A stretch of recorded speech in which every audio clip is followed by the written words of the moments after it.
Do Mindfulness Collective. This right here, right now, is the joy of being a live stream coming to you live from Brooklyn, New York. And if you're joining us anywhere other than twitch.tv/deepmindfulness, I didn't pronounce that correctly, Deep Mindfulness, you are categorically in the wrong place. Just let me tell you. That is just a fundamental fact of the situation.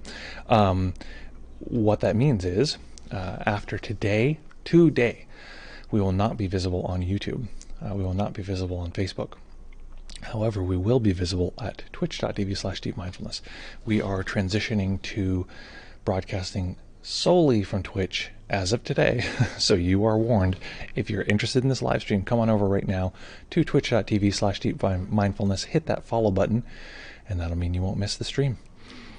Folks, it is so delightful to have you here. I'm very excited for today. We're going to be exploring a little convo on non-duality. I thought we'd actually do a little non-dual meditation instead of what we often do. Now, truth be told, I'm not primarily a non-dual teacher. It's interesting because somebody came to me a few years ago and said, I'm interested in following the path of non-duality. And what I said to them was, go to hell. No, I'm just kidding. What I said was that there's different approaches to get there, and we're going to take the approach that I typically take. So that's the direction we're going to be going. It might not be your typical Mahamudra or Dzogchen direction, but it's the same direction that I typically will guide people from. And it worked out pretty well. Folks, so where are you coming from? Where are you? My caps lock is acting funny. I always thought that was funny on a PC, how if you put the cap locks in, it does the opposite when you hit shift. Very weird. Weird world. Where are you coming from? Where are you? God damn it, where are you? Where are you, man? So folks just joining us on Facebook, thank you so much for being here. Today is our last day on any other platform other than twitch.tv/deepmindfulness. We said forever we're going to just eventually cut it off. Oh, we have a new follow here from Shadyface. Welcome, Shadyface, to this stream. This is someone who just made their way over, I'm betting, from YouTube, hearing that we are shutting off transmissions from any other platform. So if you're watching this on any other platform right now, come on over, say hello, let's hang out, let's do this. It's party time. Let's see here. Come join the Friday Vibes on Twitch. They have the best vibes. So I'm very glad to hear that. Or so they say. All sources are biased. That is completely true. Shadyface coming from New Jersey right now. Well, listen, right now is the most important one. That is our hometown. That is our greatest place of residence, is this particular place we're in right now. Greetings from the cabin in the wild north of Kingston, Ontario. Rory, welcome. Great to see you here. John joining us from Jamaica, Queens. John joining from Jamaica. I always thought that was so great when when you get on the trains, is like, it's like it's like Tolbert Ave, next stop, a Jamaica. It's like, oh yeah, here we go. So let's see. Nick says, finally back home in Carlstadt. Oh, what a relief, right? Finally, vacation's over. You can just focus on work. What a good time. Carl from Canada. Great to see you, Carl. Great to see you back. Jean joining from Brooklyn, New York. We got Jean joining from Brooklyn. John in Jamaica. Both Brooklyn. Thank you for being here. Annie. Woo! We got Annie back. Reeled you back in. Got you back for another fun party time session here. Great to see you. Glad you're here. Always a delight to see you, P.S., in the class. It's just so funny because I feel like I haven't seen you in so long. Last time I saw you, you were here, and then you flew over the coast, and they gave you like more blonde hair on the flight, which is like a rule when you move to L.A.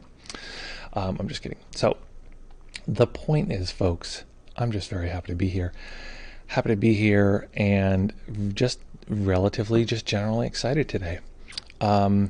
I'm also excited because my wife was threatening to bring me a matcha, and that might happen. It might or might not happen. I'd be very excited if it did happen.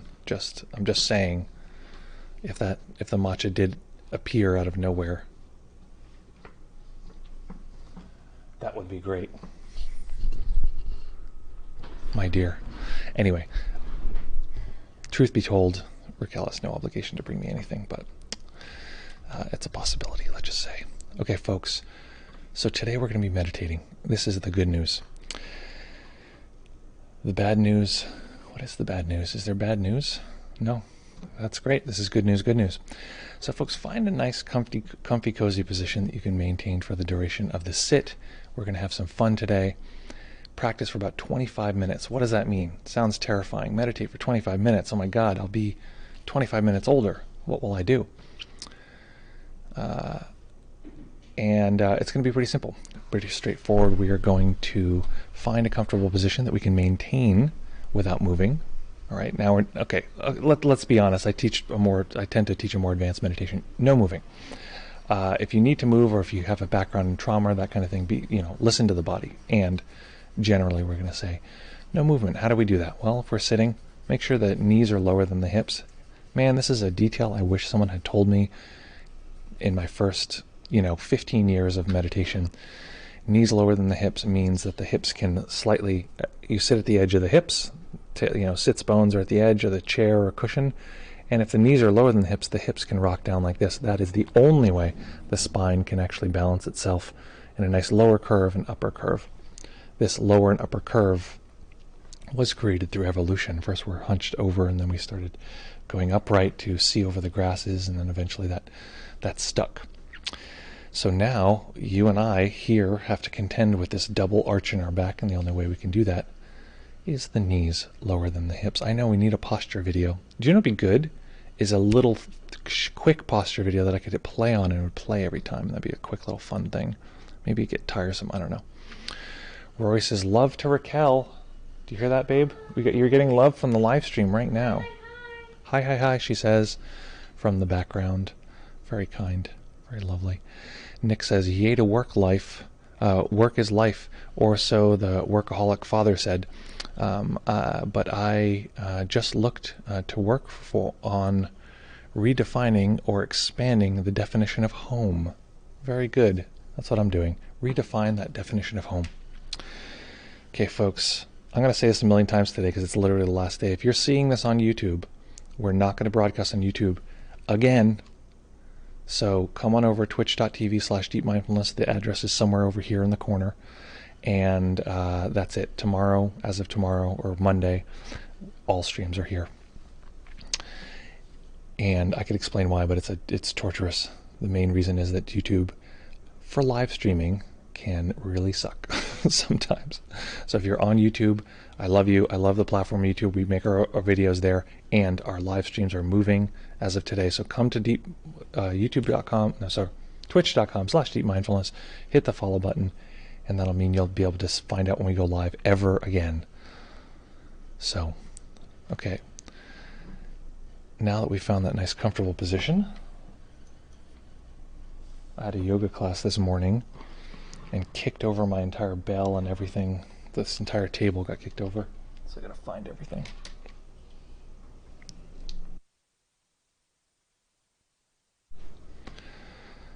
Thank you so much. I can see who's coming from where, and I can see the numbers on YouTube rising. Thank you, my dear. Oh, that's so sweet.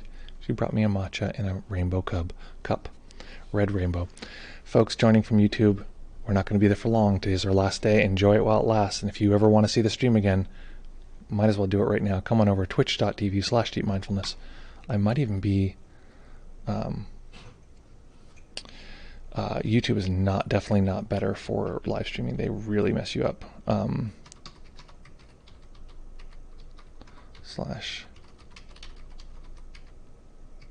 Make sure I spell it right. That would be a shame. Okay. That's the link. Follow that link and follow, and you won't have to be. YouTube screws us so bad on for live streams. If we play even a background sound of anyone else's music, it like messes us up, and then it'll ban us for like months. Even if the music is licensed. This was the last thing that I was like wanted to strangle someone over. Our video, we have intro music, which I licensed. I paid for that stuff, and they'll flag us in certain countries. Folks, take a sip of that delicious matcha you got at hand. Not the bad stuff. Make sure it's the ceremonial grade. And I'll mention the replays. Nick, you're such a smart guy. You're so thoughtful. The replays, after 24 hours, the replays will appear on our second YouTube channel. So if you're watching this on YouTube, the address is, if you want to see the replays, is youtube.com/deepmindfulness and then the number 2, which is our second channel. Hello, Sporty Race Girl. Good thing you're here, coming from Toronto. We're going to talk about non-duality today. We're actually going to practice on that a little bit. I don't know how. Haven't figured that out yet. But we're about to get it kicking. Let's see here. Okay, folks, find that nice comfy position, and we will go from there.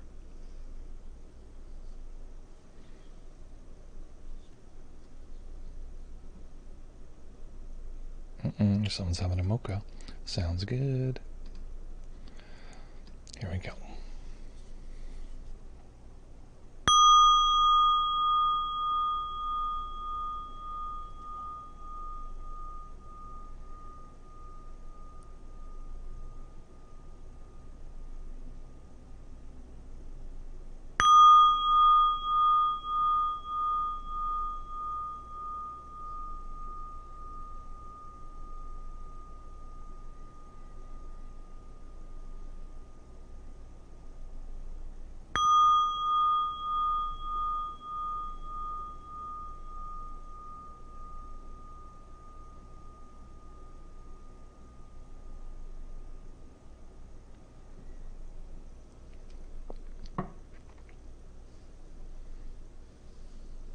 Beginning by taking a few comfortable deep breaths and just feeling the body rise and fall.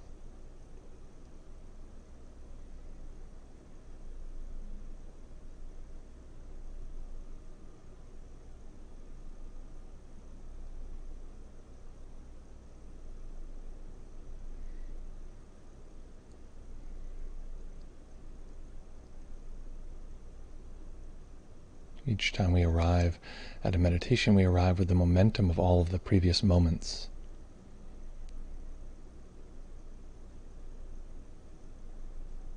So as you find the relaxation in the body that works for you, that will help you best meet this practice, allowing yourself to settle in whatever way you're familiar with or would be helpful, finding a way to hold the body still. I'd like us to begin by feeling and experiencing the momentum of what we might call the self, me.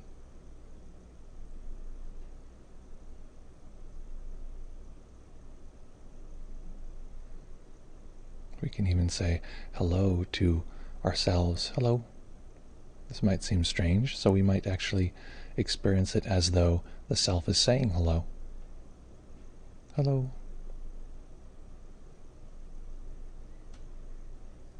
Just detecting the experience of self, what we ordinarily refer to as me.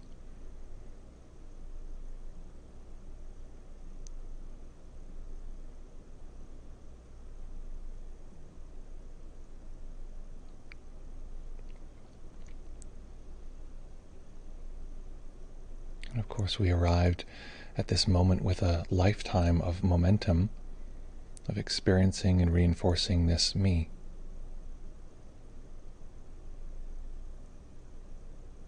It's not a problem, it's simply a shape of perceptual material. Entirely natural. So settling into the experience of me, the experience that the world is happening to this me.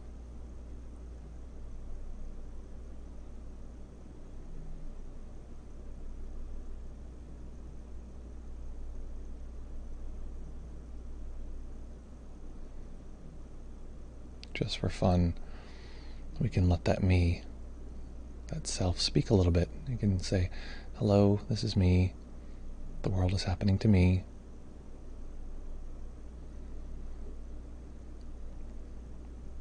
It's me who relaxes the body. I am the self that controls the breath and controls attention. This is the message that the me, the self, typically comes with. So let's ride that momentum for a moment, just feeling that sense that this central character is the one main character. The entire narrative of our life happens to this character.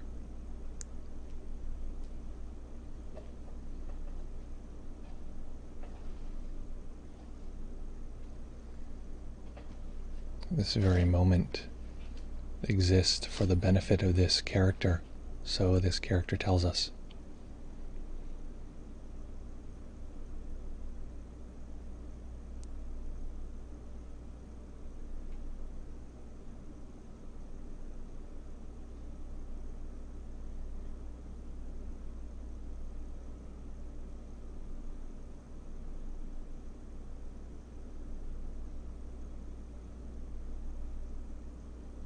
We're going to use a couple mental labels, so just some words we use in the mind. Short statements. And the statements will simply be, this is me, and this is the world.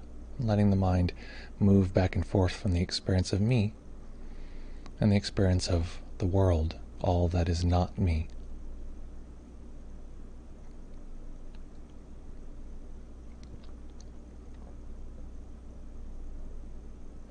And if we're hearing this and we're wildly confused, well, who is wildly confused?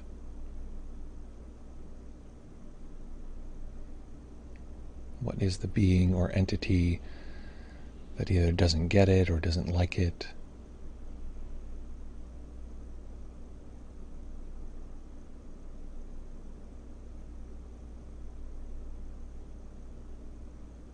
So the phrases are, this is me, and this is the world.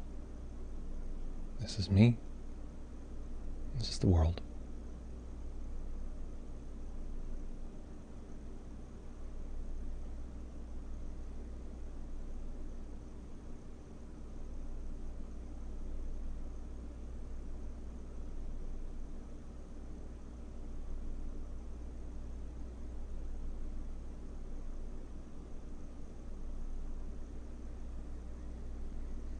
Noticing how self-assured the self is. Very clear, this is me. Sometimes a little foggier on this is the world, but I'm pretty sure this is me.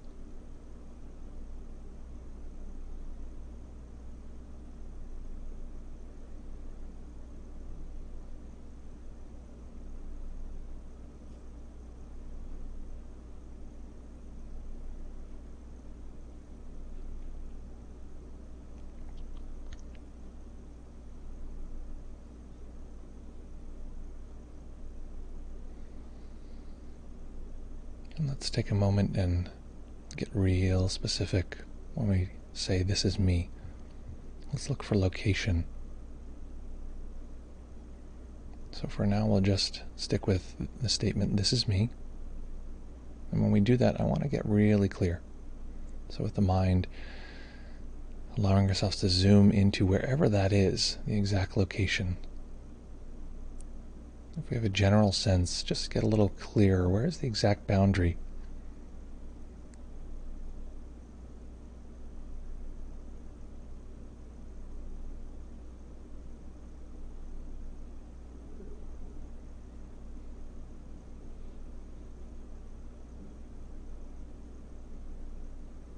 Sometimes we'll have this sense that the body is me.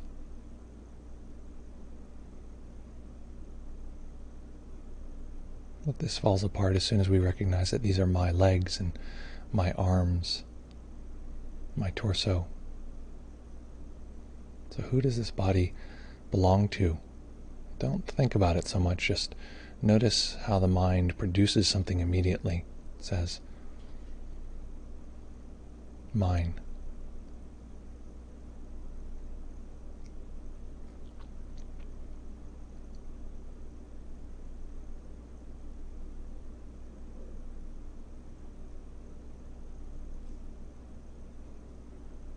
The mind can produce all sorts of words and sentences and thoughts.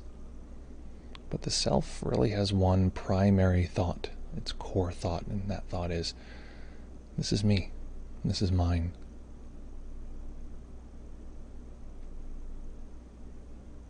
So where is that thought referring to? What space is that referring to? Is it in the chest?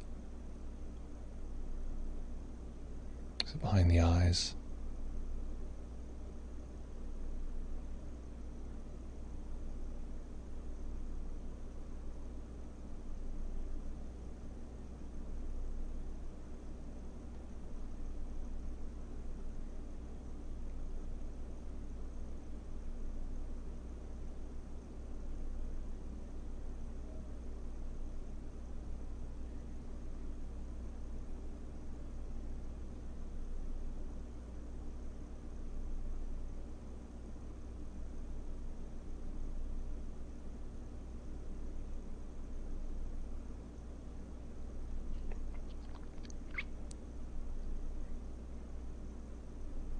Imagining we're playing a game. We only have a few moments, and we need to find this self. We need to pin it down. This thing that says it's me. Exactly where is it?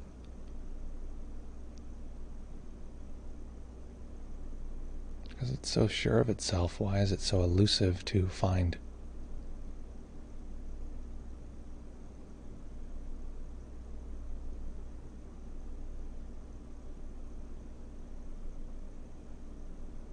Being careful not to strain any muscles. Sometimes doing this can strain muscles in the eyes or the face.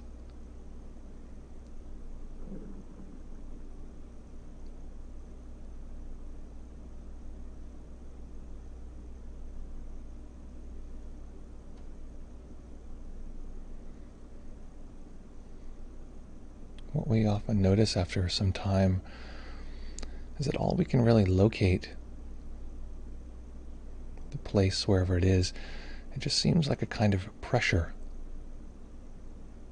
It's somewhere there, not quite, but there's a pressure there.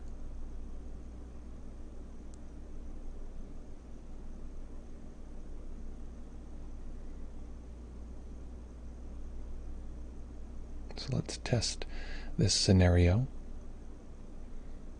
Wherever we're located, whether it seems like a pressure or not, whatever that is, let's make the statement in the mind, I am this sensation or this area.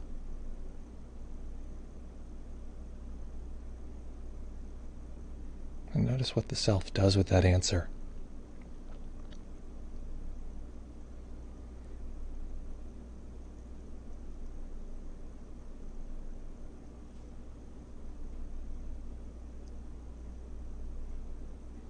Typically the self will reject that answer a little bit. It'll say, nah, I don't know about that. That's a pressure, that's a location, but I'm not a pressure. I'm not just a location.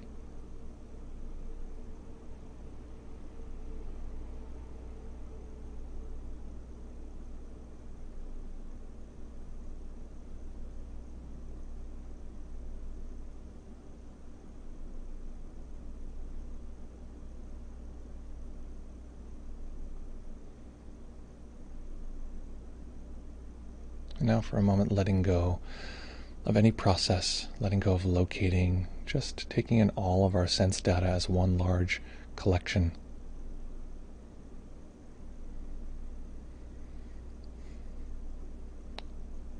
Enjoying not having to do anything, all that pressure of looking.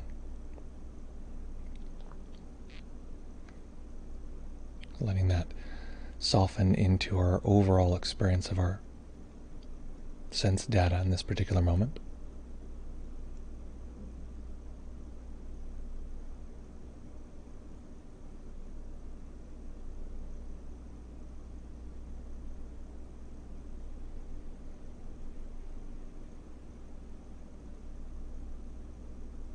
And what if this self that we've been referring to, alluding to, searching for,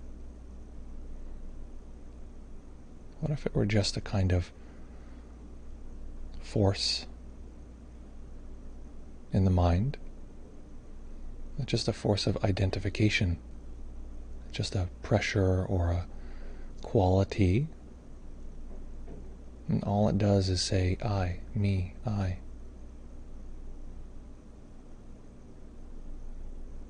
Just like there's some sensation in our hands.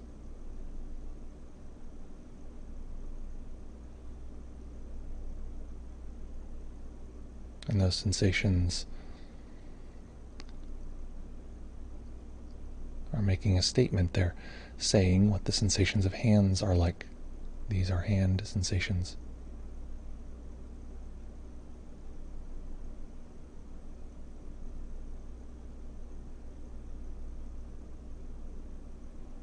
Or the sounds we're hearing. These are sound sensations.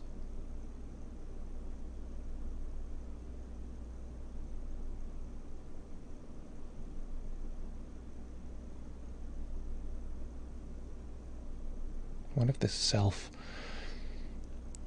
that we're in contact with simply takes some of those sensations, and its only real existence is that it says mine.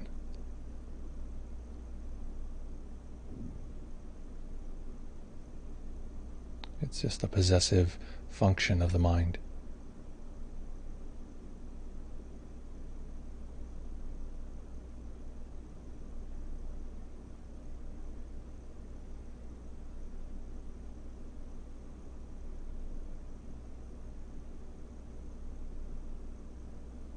It's not a problem, it's just nature.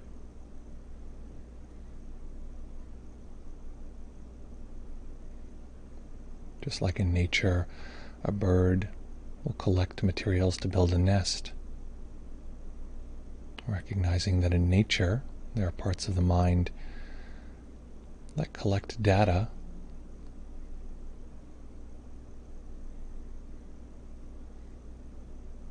and call it mine. A kind of nest, a kind of home.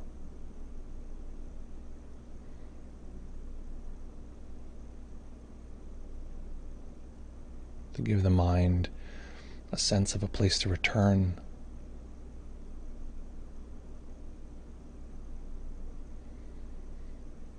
A sense of relief. I can always return to this self.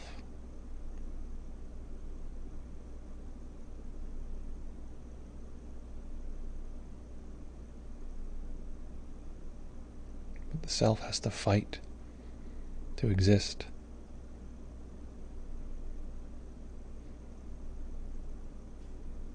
In fact, that might be its nature, is its own fight to exist as an individual, separate experience.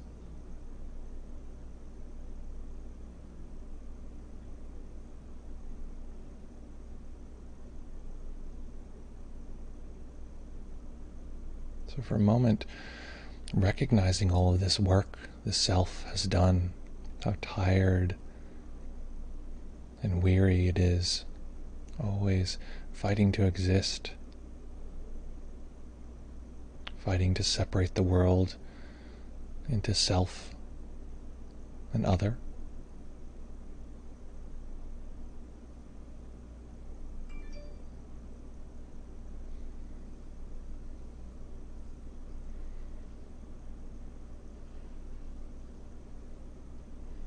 And simply giving it a little bit of space to relax.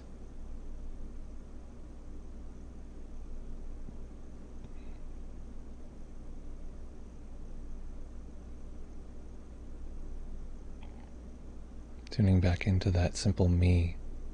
This is the person this is occurring to. And letting that self relax. Letting it know it doesn't need to separate itself from the world.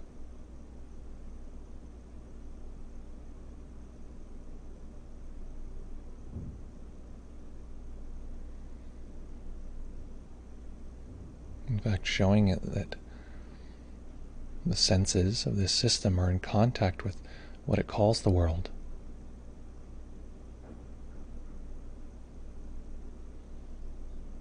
That the experience of me and not me, this division in the mind,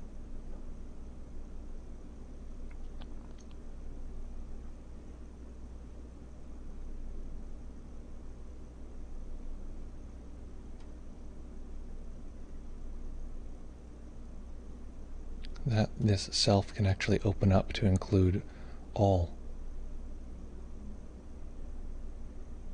Letting what we call the world, the not me experience, letting that merge and melt and connect with the experience of me.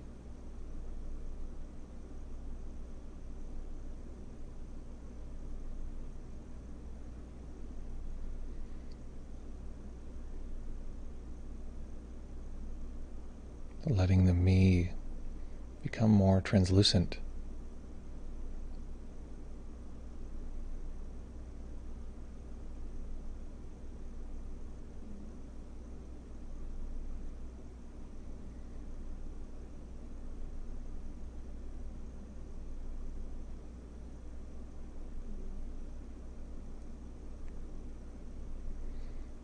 And now sliding to our other category before we use the phrase, this is the world. This is what the mind considers not me, but we're going to just have fun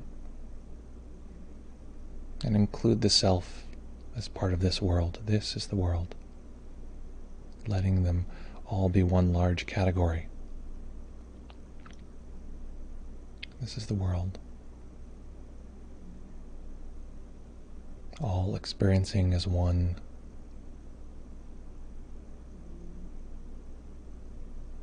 Large collection, no need to divide it.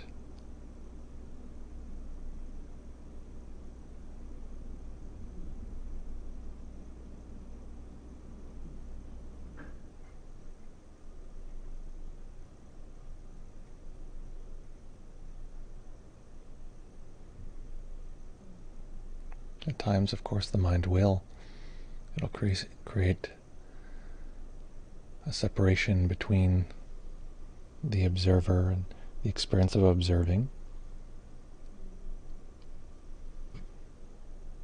And that's fine, simply noticing that this quote-unquote observer is just that same sticky quality of a self, throwing an arbitrary line in space, recognizing that both sides of that line and the line itself are just the same material.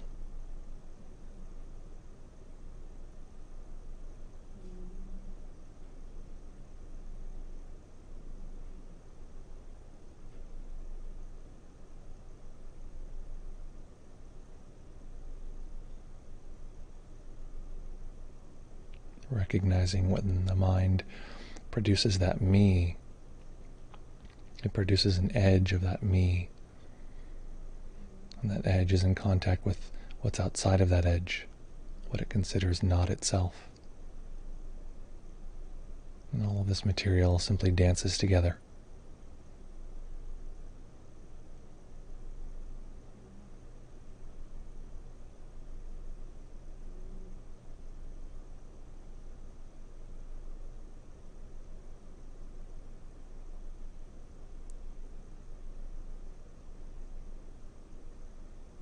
So at this point in our experience, there are a few different ways the mind could be arranging our experience. It could be one large collection that has no distinguishable inside or outside. And that's fine, that's natural.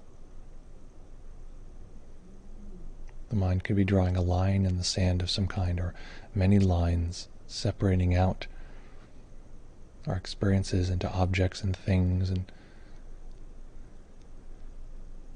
all these parts, but recognizing that each time you draw a line in the sand to create an object, this object is by its nature connected to all that's around it, This line has two sides, and the line itself has the same material. So even if we see a division, experience a separation,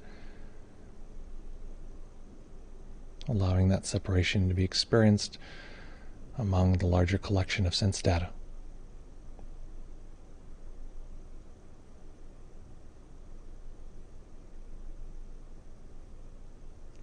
In this way, allowing even a sense of separation to show us a path, an experience of a direction towards non-separation.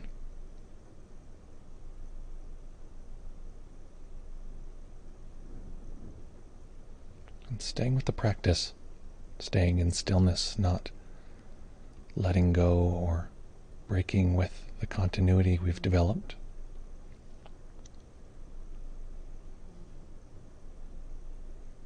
Allowing a tiny bit of light to enter the eyes.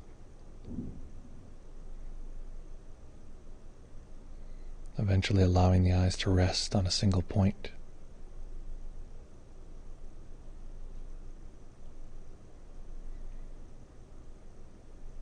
And quickly we may notice the mind dividing the world up into many objects. The sense of inside and outside arises again. And again, simply experiencing that set of divisions among each other. Letting the edges, the inside, the outside, letting all of those mix in awareness.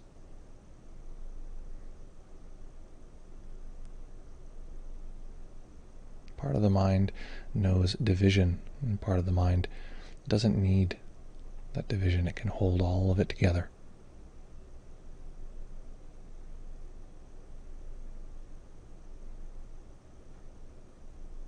And it's, in some cases, simply a matter of letting go of the need to have the division.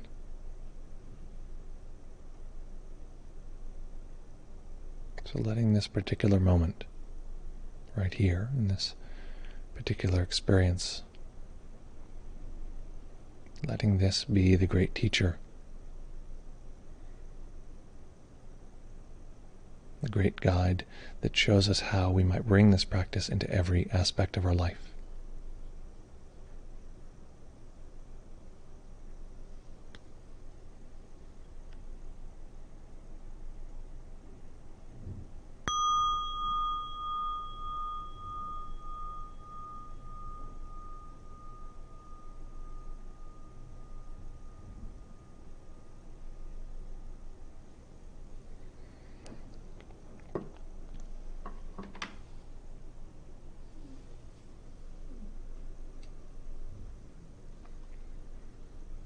Okay. So making any adjustments you need to allow the body to be comfortable.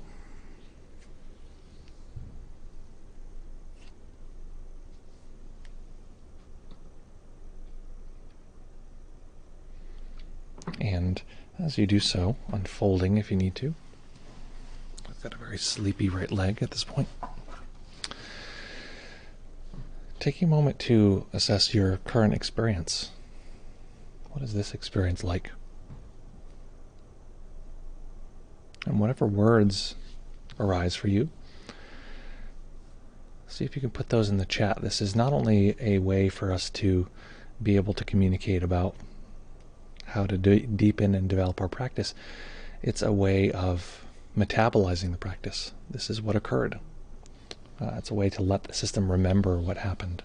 So don't forget that it's not just, a fun optional thing. I'm going to chit-chat about what happened. Which that it is too. It's fun to chit-chat about what happened in your meditation. It's also really useful for the practice.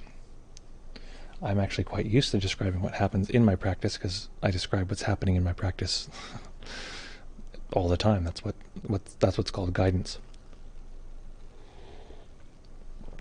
And I can tell you from personal experience, it is extremely fruitful in developing a practice. So let me know in the chat, or if you'd like, I'm going to put a link here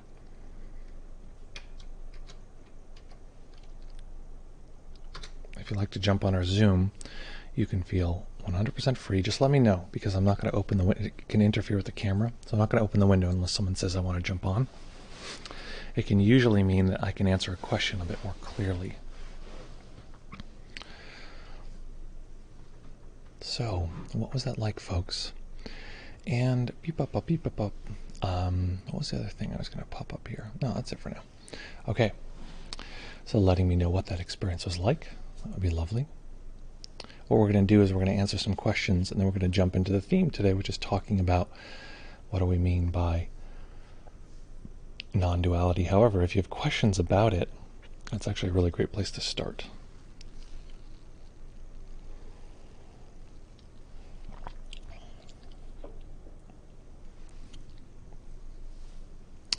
Carl Q says, I have a lot of feelings in my chest. Great clarity. I moved around a bit and took away my intensity. I looked at my arms as bringing I looked at my arms as bring. So there's whatever. I'm just going to read past the grammar. Bring disconnected from my body as being. I think that's being disconnected from my body. Wondering where a memory had come from. Interesting. So not that out of the ordinary. It's one of the most out of the ordinary seeming things that people will describe, which is actually very much not out of the ordinary. That there's a sense of the body not being the shape that we think that it is, and this is in large part because the experience of the body is very much shaped by the mind. We have the sense of the shape the body is. We have the sense of what it looks like. The classic thing is someone who, I've had this experience before where they look in the mirror and they're like, who? Like, that's not who I thought I was a second ago, this kind of thing. Or I've heard people talk about like they're aging and they look in the mirror and they're like, oh, this person is much older than I had experienced them as. And the experience of the body is very much shaped by the mind. The sense is, okay, the body is here, it's sort of like this, and we tend to then be a little bit, I don't want to say lazy, but the mind is very good at being lazy. It's very efficient, so let's just say efficient. And we feel sensations within what we consider that container. But that can actually, the experience of that can actually feel sort of very tight. So part of what we're doing is letting the sensations be themselves, and letting the sensations be felt wherever they seem like they are felt. And often that's outside of what we consider the edge of the body. The sensations feel bigger. That makes sense. You can imagine a pain in your knee that's so intense it feels like it's 10 feet big, but how could it possibly be that big? The body's only this big. So that's often actually a route to relief, is to actually feel them as big as they want to be rather than containing them in one area. It's often a way towards a little more freedom there. So Jamler says, felt a strong sense of concentration quickly and wondering about the sense of inner I and the outer reality at the end. Interesting. And something that's going to come up for folks, I think, pretty noticeably here is, for many folks, is that the mind will mirror what's happening and then be in a dialogue about that, as though it's like an Andy Kaufman situation. Instead of actually looking at what's occurring in our current experience, it'll create a model of what's occurring and then look at the model and think that model is the experience. Actually, a lot of my sculpture and artwork was about that, like the mind making a model within which is, and it's often like an idealized model, and then trying to like manipulate the pieces within that. So if that happened, it's basically going to come from the perspective of, it typically will lead to a lot of confusion and like, well, I was thinking this and I thought about this, and it's much more of a philosophical sort of position to take rather than an experiential position. Because experientially, for instance, this is where a lot of the, Wittgenstein and a lot of what Wittgenstein is talking about, and again, I'm not by no means an expert, like by a long shot, and a lot of what it seems like is being talked about is this relationship between the things that the mind asserts about reality, and I guess, and then the meditation side is what the body-mind sort of actually experiences, rather than the assertions of the mind. I was thinking of the phrase from Wittgenstein, "A rose has no teeth," and that it that's a tough, in a way it's like this tough statement for the mind, because it's like, well, of course, this is like, but there's, from a Zen perspective, it's like, no, there is a rose that does have teeth, and it's just as just as dangerous as the one that doesn't. Okay, so I'll carry on here. Jean says, I used to act, so it was trippy, in a good way, to hear the self referred to as a character. It very much is a character. And it's very helpful to recognize it as a character. And you can do that right now. Okay, there's a self here, and this is part of the sort of non-self insight, is to recognize that the self is asserting itself as the character and is the person. But we have many selves within us, and one self is like, like feels terrible, like I'm bad, I'm not a good person, and one self is like, I'm better than everyone else in the world. And each one of those selves has that same message: I am the one and only self. It's me, and I'm at the core of reality. So as a character. And then you said, also, I usually feel myself in my head or behind my eyes, but today I felt it very much in my core and navel. Very interesting. And again, I think part of the key is, because this self, one of its messages is, I'm super stable. I am definitely one thing, and I've always been one thing. There's no questioning that. And so if we compare that to our experience, the self is like, it's always, it's always one thing. It's stable. It's, continuous. It has this sort of like view of the world. It's very sure of itself. And I always often think about it as being like a cocky teenager. It's like, this is how reality is, man. Like, you don't get it. Like, I'm the real one. I'm the one. I'm the boss. And it's just like, cool. Where are you again? It's like very simple questions. Like, yeah, cool. Like, I get that you understand that band and you know all about this cool, like, new meme trend, but like, just show me where you are real quick. Just want to know where you're located. And it's like, I'm always in the same place because I'm super stable. And you're like, cool, where are you at? And he's like, I'm not sure, but I'll get back to you on that one. And also, I hate this person over here. Silly self. Okay, so yeah, so located in the navel. I'm just going back here. Navel area. Okay, yeah, and I'm just thinking about a self that locates itself in the navel area, which is like,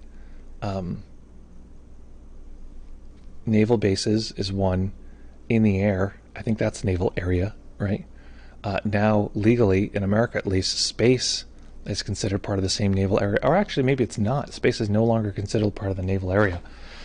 So, yeah, I guess a self that locates itself in the naval area wouldn't locate itself in space. Okay, good to know. Just things change, man. Laws change.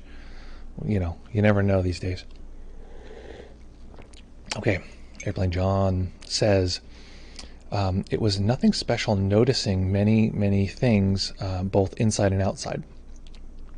Sometimes thinking my attention was just fitting, is that flitting about, and other times seeing my experience as just what happened. I can see that this and everyday. Sorry, so funny. My dyslexia is really kicking in right now. I can see that this and everyday life are one and the same. That awareness is always there. Meditation is not a special state. It's true. Meditation is just, in a sense, it's a time where we focus on a particular set of skills, and that's yeah. I think that's it's just a focus time. Our resident poet is with us, folks. No, I should stop saying that. I feel like one day you're going to want to like speak in your non-poem voice, and you'll feel pressure not to, but I don't want you to feel that way. But hey, listen, you're a resident poet whether you're speaking poetry or not. I feel like I got to eat a huge lime right now. Okay, excellent. Everyone that likes limes and feels the same type of huge lime feels the same type huge lime in the chat. Well, listen, I feel the same. Come on.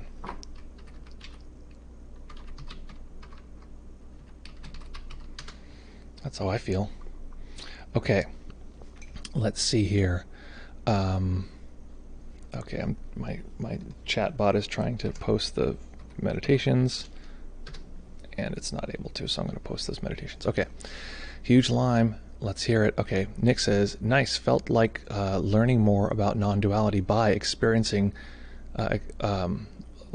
Learning more about non-duality by experiencing than hours of reading ever did. Quite trippy. Yeah, and that's one of the things is that it's really tough for me when people approach contemplative practice as a philosophy, and it's sad in a way. I mean, it's cool. It's because it's interesting. It's fun for the mind to sort of bend in these different ways and like, think about non-existence. But honestly, like I did that when I was a kid. I was like, what about infinity? Infinity is like, what does that mean? And that's cool. I find it at some point extremely boring when it's just that. Of course, I mean, I like philosophy. I like sort of bending around the corners and seeing what these things mean. And I think that, I think the actual answer is that everything in its right place. Like, I thought, and especially in my 20s, that philosophy was going to bring me freedom and liberation. And it's sort of the philosophy I was writing, which was like revolutionary stuff, or considered itself revolutionary, the sort of French, the deconstructivists, these folks. I got the sense that it was going to bring me the experience of freedom. And if I just read one more essay, if I just understood correctly, I'd finally get there. And I think it did get me a little closer, but it's just such an incredible fraction of movement compared to actually observing sensory reality with someone being guided by someone who knows what they're talking about. It's so different, so extremely different. And it's the fucking mind. In the same way that it's just like this cocky teenager, it's like, nah, I'll drive. I got this, yo. Like I'm in charge. And it's like, and it tells me that if I just understood better, I would experience the freedom and the sort of liberation that it offers, which is like, oh, you can be free of these bounds. And it's like, ultimately, it never, ever could see outside of its own world. And in fact, a lot of what I was doing is fortifying the mind. Building up these like layers and layers of like what the mind can do. And I was speaking with someone, we got interviewed for a philosophy app. I don't even know what happened with that, if that ever like came out or whatever. And I was just talking about the difference. And I just think that there's a place for all of it, but it's offensive to me when someone who, let's say, like can't speak French, for instance, I'm just making this up.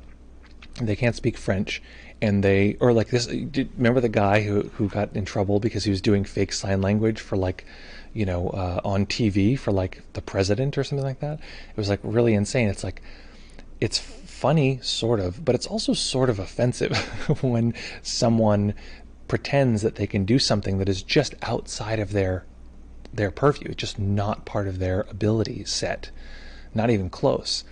And that's what the mind does. And it really says that it's going to help you. And it promises, if you just think about it or worry about it in a certain way, and like it promises at the end of that, you'll finally feel relief.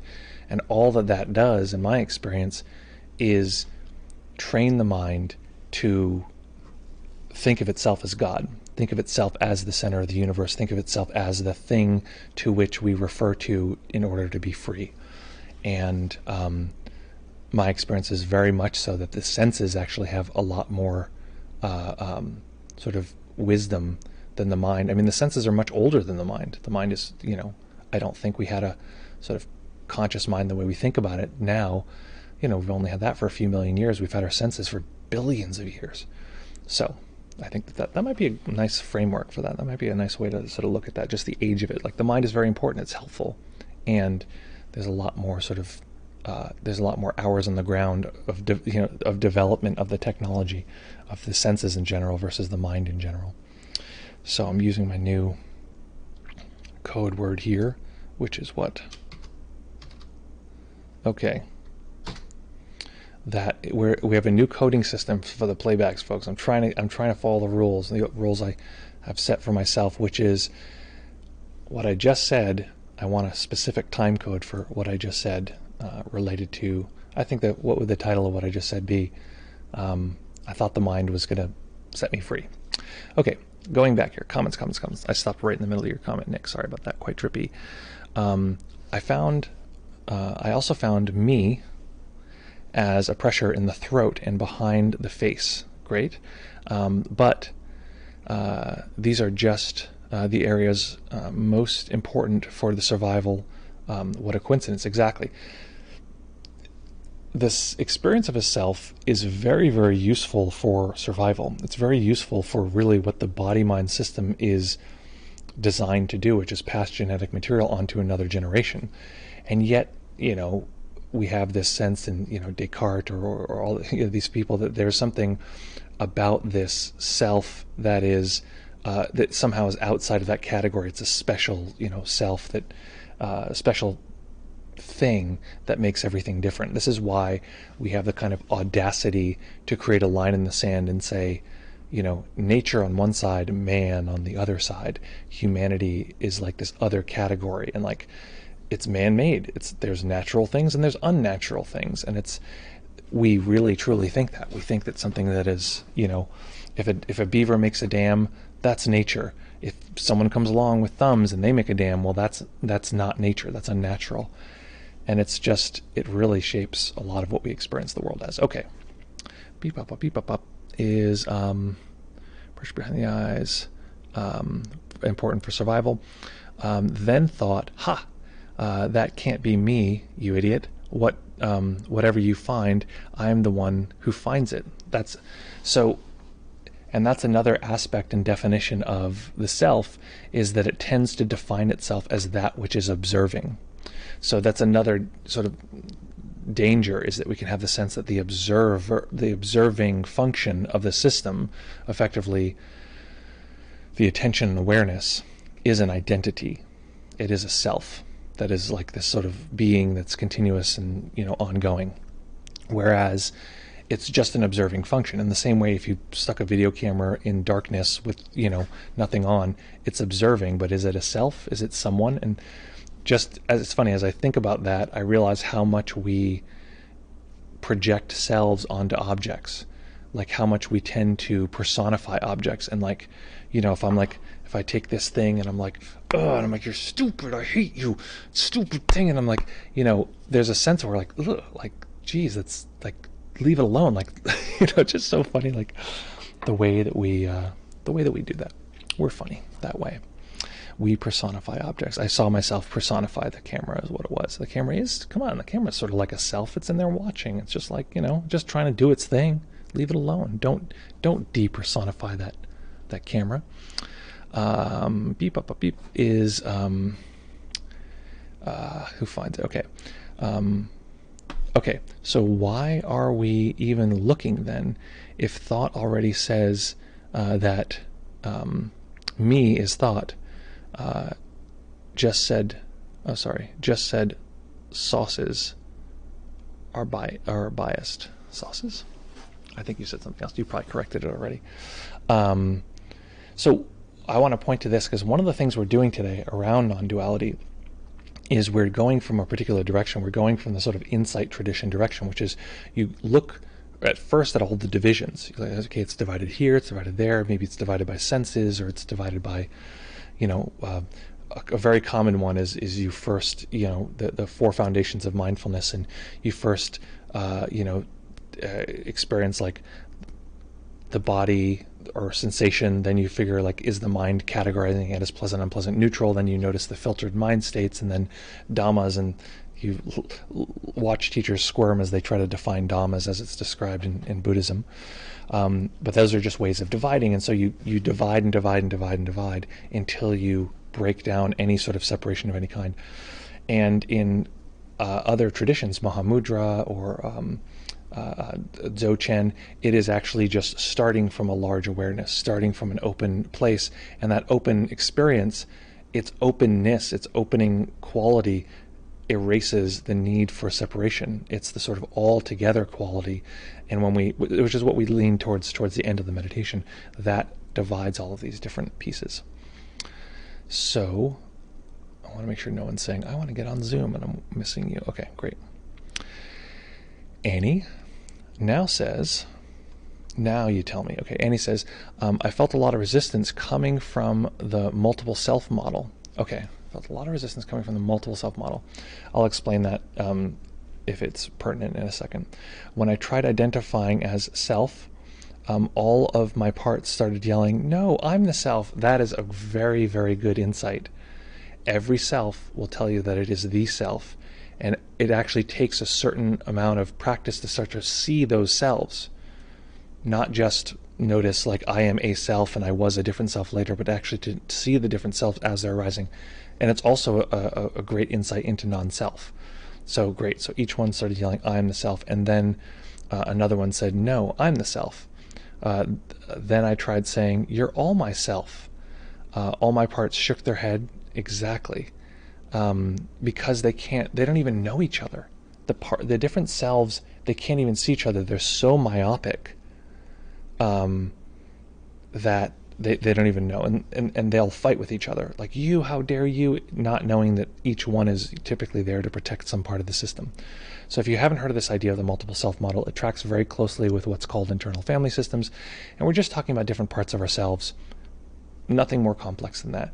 One part of me wants to do something really ambitious, and one part of me wants to take a nap, and those parts will argue with each other. And if one of these parts is sort of developed enough, it'll effectively be a self. It'll be its own, unique self. So that's what we're referring to. It's nothing more than that. And that's really great if you can see them and notice they all want their piece of real estate, and each self is fighting for. This is actually another way of doing the division that actually shows us the sort of more unified experience. Each of those selves is fighting for ground. It's like, "No, please, I just need to exist. I need to be at the center of attention. I need it." And part of what we're doing in the multiple self model is helping those selves recognize that they don't need to work. They can actually give up their job of needing to exist and needing to assert and needing to control, and they can take a break. And I find personally that motivation of like, you can take a break is very relieving, and they don't want to take a break, but just reminding them that just it's cool. What do you need? Like, what would be helpful for you, etc. And the selves can just chill out a minute, and then they can kind of assess, like, well, they can have a greater sense of what do they want to do. Maybe they don't want to fight for their right to exist. Maybe they want to be creative or explore. I was speaking with a student recently, and they were talking about a self that was very like predominant. It would be like blah, and it would like kind of take over. And through looking and carefully, experiencing, this is my experience too, that self just wants to make friends. It wants to like be like, "Hey, how are you? Like, who are you?" But it would be so riled up that it would push people away, actually. So it's very interesting. Okay, back to Annie. Part said, "No." All my parts shook their head, shook their metaphorical fists, and said, "So my practice turned into trying to navigate that." Yeah, and one of the key features of navigating this, the multiple selves or self in general, is to know when it's occurring. Know that there's a gravitational force. Okay, I'm experiencing a self now. This is a view of the world. This is not the world. This is this self's view, and you should do it now. Don't worry about again, don't create a little theater within which you're going to solve this at a later time. Do this now. Okay, here's a self. It tells me this is reality. It tells me I'm the center of the world. It tells me everything's happening to me. I'm the main character of the world, and things that happen, if the roof fell in, it's happening to me. Just to notice that that's happening is a way to, over time, break the sort of tyranny of any one of these particular selves. So that's great clarity. Excellent. Like I said, everybody, hug lime. Hug lime. Hug lime. Okay. Let's see here. Nick says, the imagery of a bunch of politicians in Congress trying to be heard comes to mind. Or if we don't want to feel so averse, maybe kids. Here we're getting somewhere now. Kids fighting in the sandbox, trying to get the attention of their mother, who doesn't really care about their little games, but just loves them all. And yeah, a huge lime. So what I would say is the likelihood is these selves, especially when we're talking about from the multiple self model or internal family systems, these selves likely arose as adaptations when some kind of failure within the system of care arose. So the mother, the sandbox, little children, different ages. That's often very important. Different age kids. They're often, I mean, it's like, it can be significant. So all these different age kids are there. And let's say in this case, the mother doesn't care and maybe doesn't know how to love them all. So, I'm out of here. Like, okay, you guys are being crazy. And the kids will come up with different adaptations. One kid says, okay, if I just hunker down and like hide and like disappear, all this pain goes away. Okay, maybe that becomes a shameful self. If one says like, I'm just going to scream and kick and go crazy until I get the attention of the mom. Maybe that's one that is a more externalized, more extroverted solution, like type self. Maybe there's one that becomes, it thinks the problem is actually not the parent that is not there and to give care. It's the other ones around them. And they're going to like, if they could get rid of all these other stupid kids, then that caretaker would finally care for them. And they're like, you're stupid and blah, blah, blah. Okay, well, now you have a judgmental self. And so each of these is adaptations. And part of our job is a couple things. One is to nurture the actual caring parent, I guess you could reparenting ourselves model, the caring parent that is actually present. And each of these kids can't see or find because its existence, their definition, is based around not knowing the care of the parent. That's their core definition. So they're not going to be able to have, it's harder for them to have contact with this caring, parental figure. In this case, we're talking about the kind awareness. We've talked about this in other streams, but we're developing this kind of awareness, and that is the caretaker that we want to introduce them to over time, because they don't know that caretaker could be a home, could be a safe place that could actually meet their needs. So part of it is to recognize these various selves, to recognize that they're present, which is what Annie was talking about. Part of it is to recognize that each one of these selves has a fundamental need, which is wholesome. Now, the kid who's like, you suck, and like the other kid there who's like, throwing sand in kids' eyes and this kind of thing, like their fundamental need might be very distant from the thing that they're doing or the burden that they've taken on. So it's essential that we find outside of it their behavior, all those little kids screaming, like everybody, blah, blah, blah. Below that is to find that fundamental need. Hey, what's up? Like, what's going on? What do you need? And often those needs are, surprise, surprise, extremely childlike. I need to be heard. I just need a little bit of space to like exist. I just want to be allowed to exist without feeling like I'm being attacked. Okay, great. Let's do that. Let's spend some time, and you can exist and you can have some time.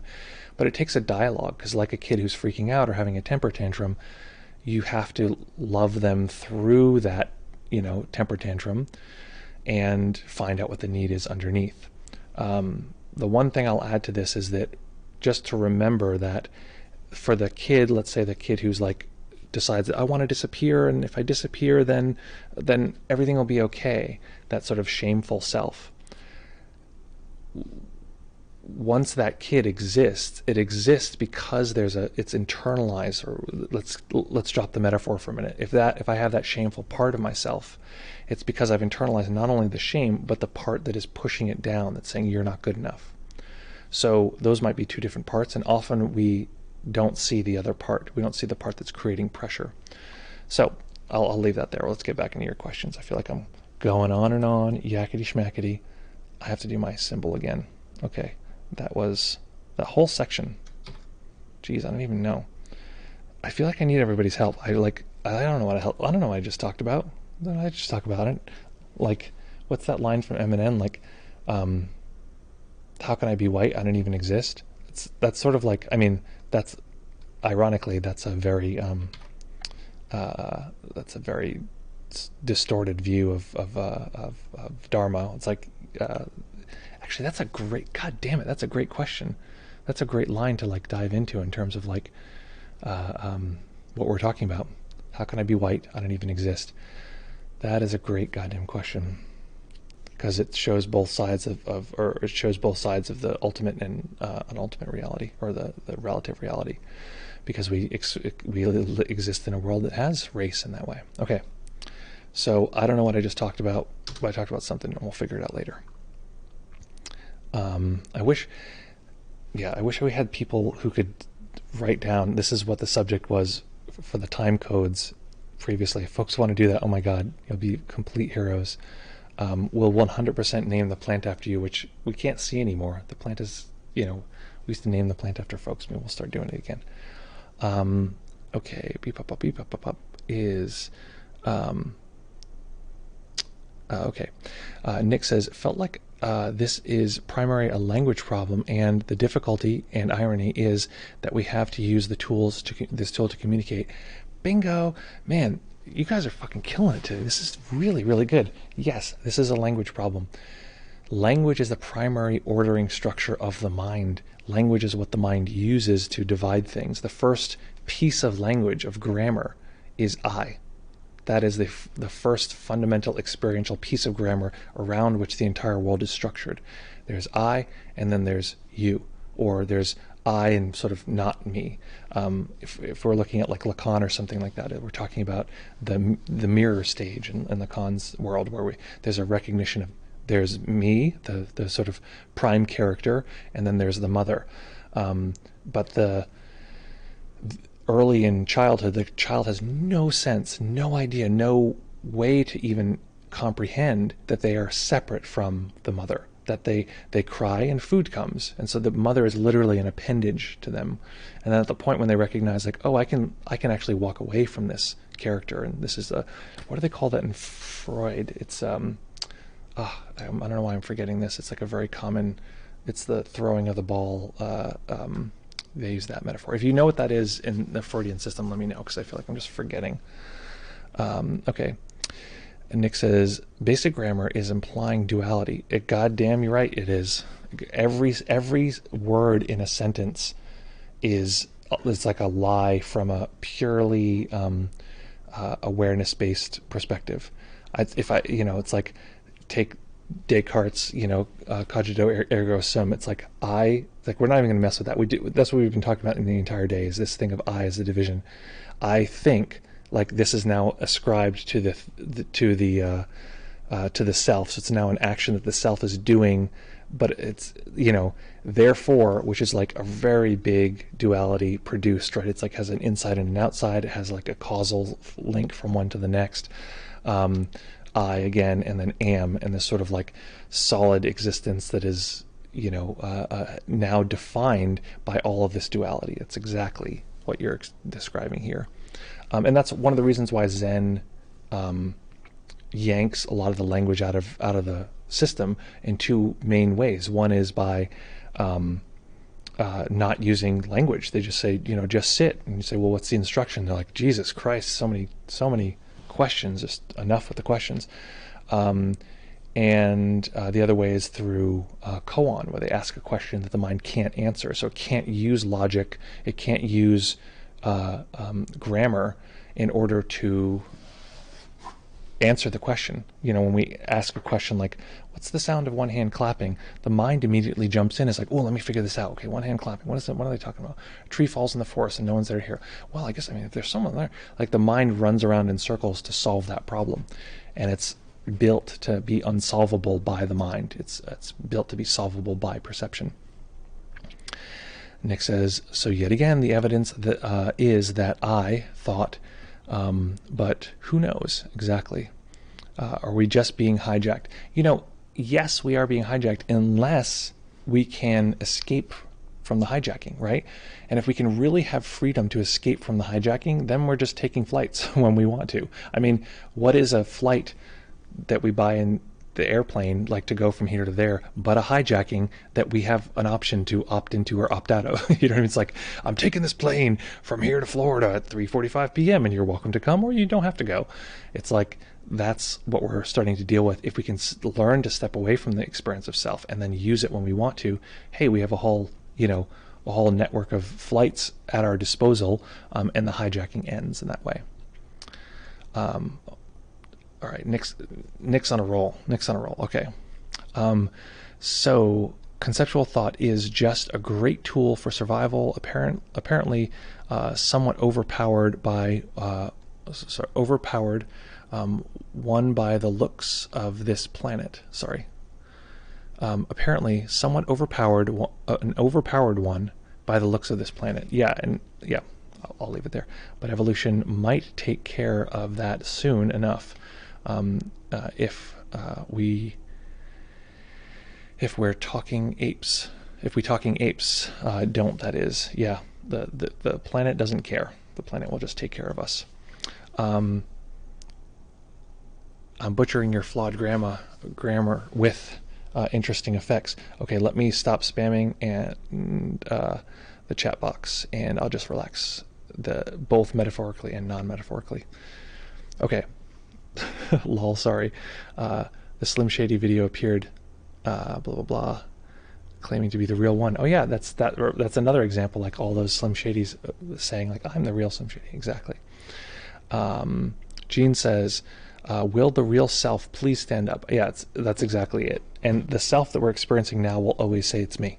It's me. Listen, I know there's other selves around. Listen, come here. Come here. I know these other selves are around all the time. Don't pay attention. It's me. I'm the real self.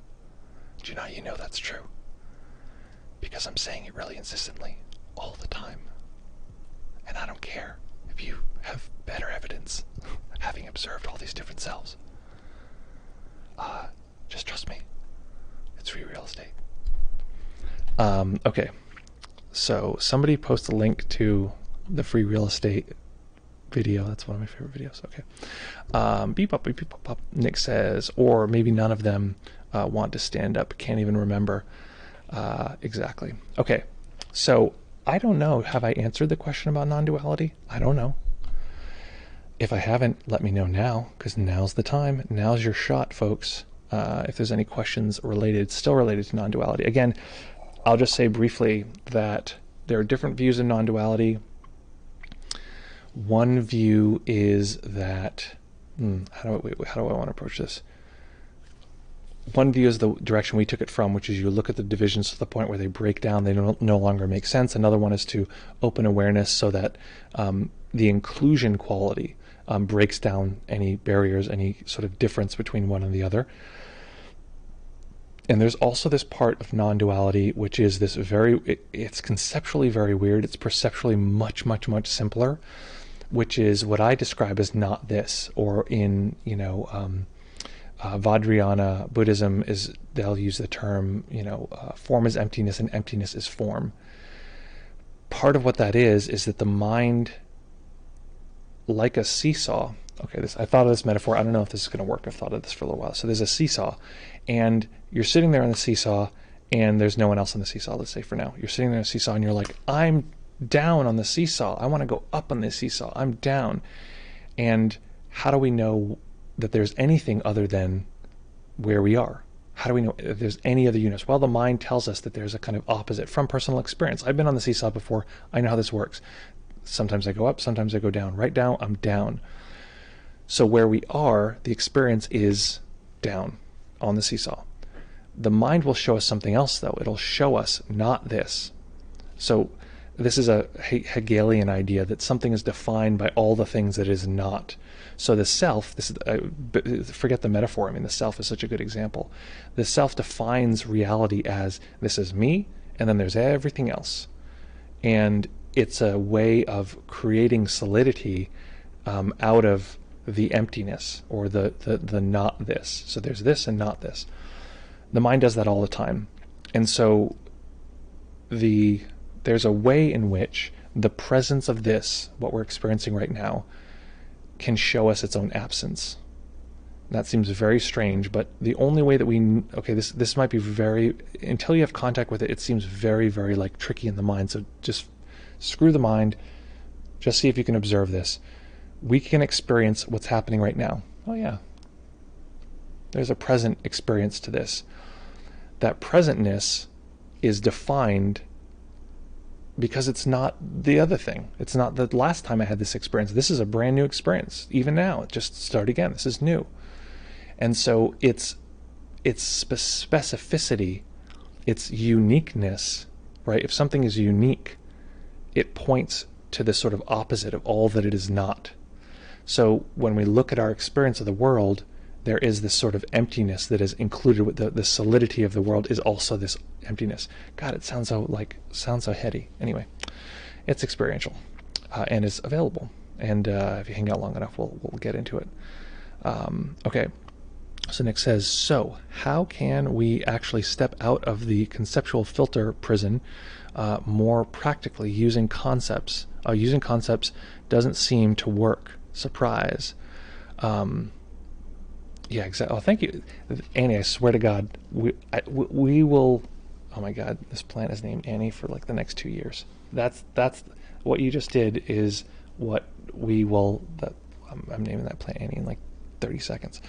Thank you very much. My team, my folks who are here on the line, Team Tomalin, they thank you too, all the way over from India. Man, I can't even tell you. This sip of matcha's to you. Lots of feel-in positivity around. Really appreciate a lot of appreciation. So, beep up is okay. So we did. That's what we did today. We used the mind. We used the sense of division to show us this relationship. So part of what I will have people do is say, okay, take any object in your experience. Okay, you can look at something. The mind is like, yes, this is an object, but include the objectness of this experientially along with all the other objects. And you'll notice that the fidelity of the edges of this object break down. It's not so solid. Look at this. It's not so solid when we include sound and we include body sensation. It's like the mind can't hold that all together. Oh, here's a good one. All right, this is a good test. Check this out. Look around at objects. Okay, I'm looking right now at a camera. Okay, there's an object. Okay, there's an object. Just go ahead and like one by one. There's an object. Yep. Okay, that's an object. That's an object. And notice how like objecty it feels. Yeah, it's totally an object. There's no question in my mind. I'm not confused about this. There's an object. Just go ahead and like notice. Yep, there's an object. Got it. Soak in its objectness. It's sort of like solid existence experience. Really straightforward. I mean, damn, we do this all day long. This is not complex. And now pick one and notice that this object is quite solid and all those other objects we looked at are kind of muddy. This is very objecty, but those first 7 we looked at are like gone. They're pretty fuzzy. That's funny. Okay, pick a different object and look at that. Okay, this thing's pretty damn solid. This thing I'm looking at. Yeah, it's an object. And notice how solid it is compared to any of the other objects we looked at. The last one has a little bit more grip to it, but you'll notice the mind like trying to fight to make it solid, and as it does, it's like, yeah, that other object exists. It'll actually drift away from the current object. It can't really hold both. And so you can pick something else. Yep, it's an object. And notice that the mind can sort of only hold one object at a time. It's like that's a thing, and the other ones just fade down. So we use the mind to show us the mind. And we use the way the mind divides things into little pieces as a way of, we sort of test the limits. We're like, okay, you say you can do X, Y, and Z. Let's see the edges. Let's see the parameters of that experience. And it's not a thought-based thing. It's just observing what occurs. For instance, if I close my eyes, the mind produces a sense of objects around me. There's these things here. There's a sense of a body below. I don't have to try to conceptualize. The mind does that. It shows me where the exit to the room is. It shows me, Raquel's over here doing a meditation. It shows me all these things. So I'm not trying to produce thought. That's thought already happening. The mind is producing this solid sense of self and world. So that's how we use the mind to, if we can see the mind clearly, it breaks apart. It no longer has this sort of, because it has an outsized appearance. It's very Wizard of Oz. It's very like the man behind the curtain. If we actually observe the man, suddenly this doesn't seem so important. Like in the Wizard of Oz, you did not have the experience that you see the man behind the curtain and you're like, and he's pulling the levers and this kind of thing, and you're not like, Jesus Christ, man, get out of there. There's a monster right there. That seems like you're controlling it, but like he's going to crush you. Look how much bigger he is than you. Like the mind sees how miniature the actual controlling thing is, and the phantom kind of seems much less important. And that's what we're doing. We're looking, what are the actual parameters of the experiential mind, and suddenly saying, oh, wait a minute, this isn't actually such a big deal. And so we show our experience that over and over and over again, and then the system, the body mind, switches and is like, okay, fine, we'll use that as our default. And when the body mind system defaults at seeing the sort of transparent nature of our perception, and it transitions into metabolizing the clinging, the sort of holding togetherness, it sees it and lets that holding together break apart. And it sees the inherent sort of beauty and joy, or a delightful, incredible nature of how powerful the present moment is, and it defaults there. That's what we're going to define classical awakening as. That's what that is. The perceptual system shifts, and then there's no stopping it. There's no turning around. Just a matter of referring back to it at any given point. Yeah, exactly. Give thought a better. I swear to God, guys, anyone who's still here, you don't even know. I would literally right now. So my birthday's not coming up terribly soon. It's like I would trade almost anything if folks were like, yeah, we'll timestamp things that you just said. That is like, to me, is like, I couldn't imagine a greater gift to us. Absolutely more than like donations or whatever. People do subscriptions, which we love, we really appreciate. Timestamp, Jesus Christ. You'll see it'll make a major effect on our thing, because what it is, we can't put videos out. Like today, I think today was a pretty fun live stream, lots of good parts. I would love to cut this up into videos that we could be a little bit more, send around and give to people, because I think they'd be valuable. But we can't, because I don't have time to sit here and watch through and be like, oh yeah, I said this here, I said this there, because we do a lot of goddamn live streams.